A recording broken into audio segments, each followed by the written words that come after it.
Present by Ravi studio Ambikapur.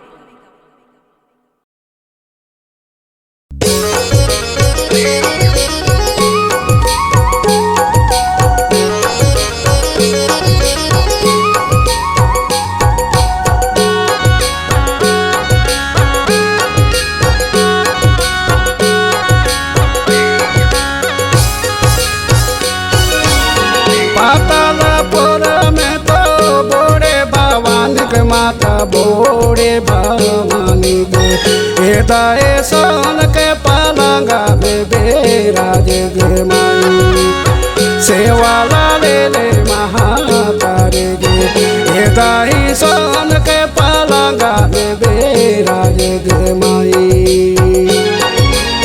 Patalpur में तो बोड़े भवानी के माता बोड़े भवानी गे दाए सोन के पलंगा में बेराज गे माई सेवाला ले महातारे गे दाई सोन के पलंगा में बेराज गे माई।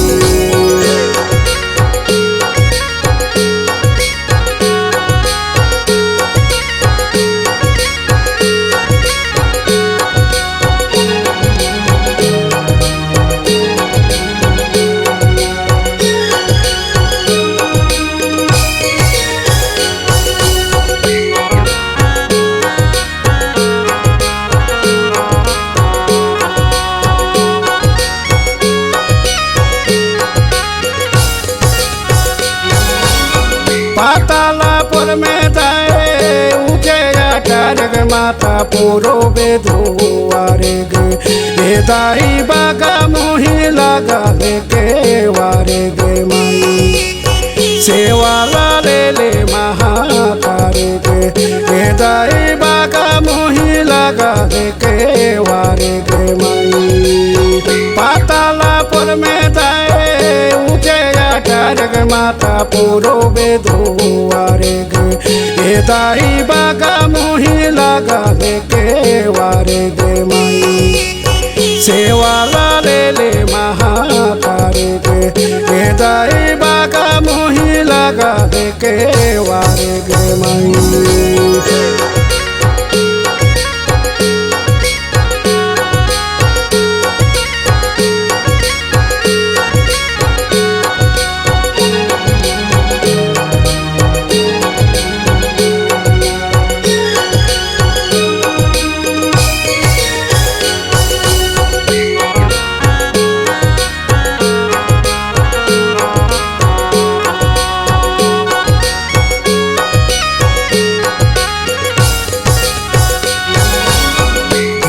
भागत दाए से बेवनवासी गे माता से बेवनवासी गे दाई पहाड़ी कोरवा को करा गे माई सेवाला ले महातारी गे दाई पहाड़ी कोरवा को करा गे माई।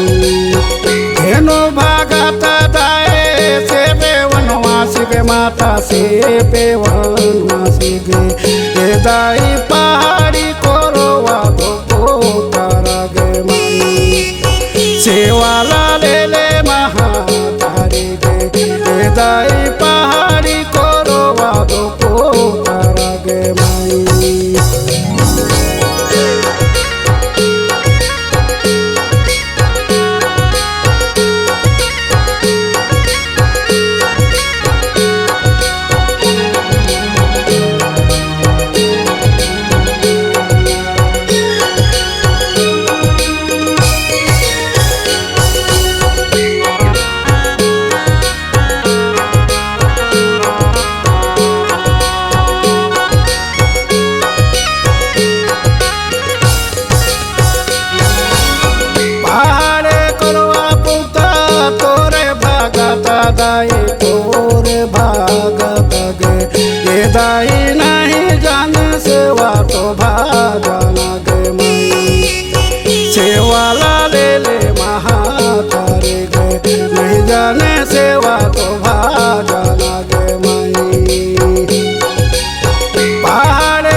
दाई तोर भागत गे हे दाई नहीं जान सेवा तो भागना गे माई सेवाला ले ले महातारी गे नहीं जाने सेवा तो भागना गे माई।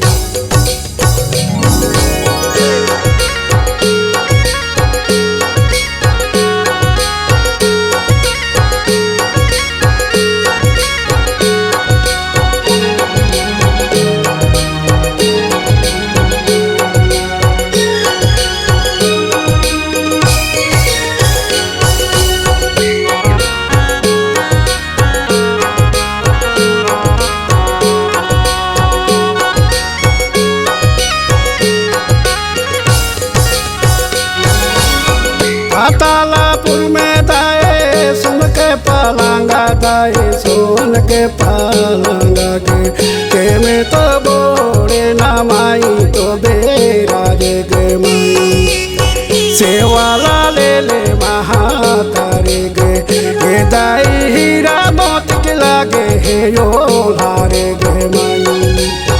पातालापुर में दाए सुन के पलंगा दाए सुन के पलंगा के में तो बोले ना माई तो बेराजे गे माई सेवाला ले ले महातारी गे हे दाई हीरा मोती के लागे हे यो लारे गे माई।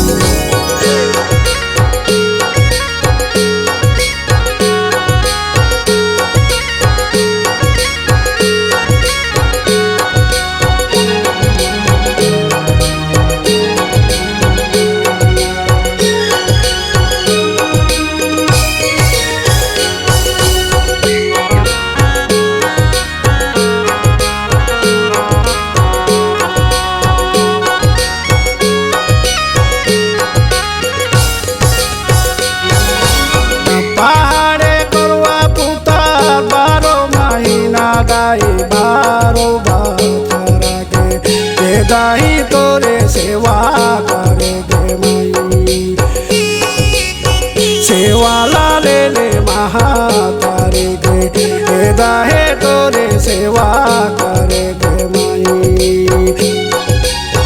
पहाड़े करवा पुता बारो महीना दाई बारो बारा गे हे दाई तोरे सेवा करे गे माई सेवाला ले ले महातारी गे हे दाहे तोरे सेवा करे गे माई।